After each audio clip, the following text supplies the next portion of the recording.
دعاء يوم السبت. بسم الله الرحمن الرحيم.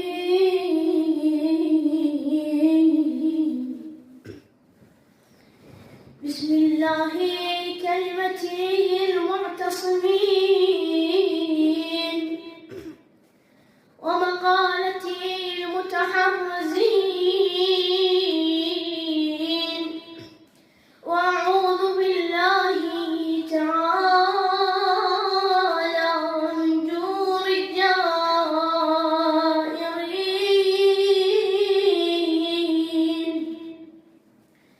وكيد الحاسدين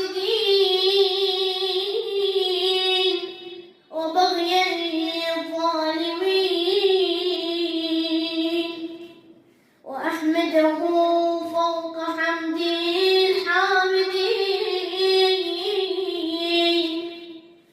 اللهم أنت الواحد بلا شريك،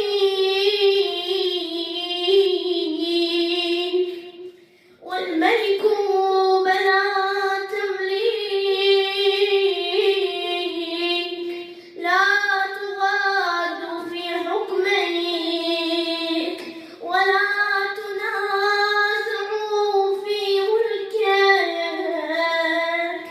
أسألك أن تصلي على محمد وآله عبدك ورسولك، وأن توزعني من شكر نعمك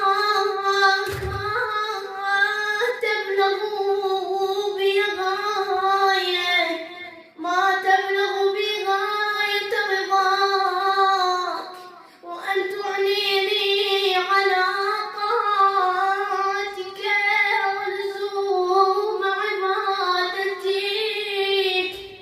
واستحقاق مثوبتك بلطف عنايتك، وترحمني وتصدني عن معاصيك ما أحييتني، وتوفقني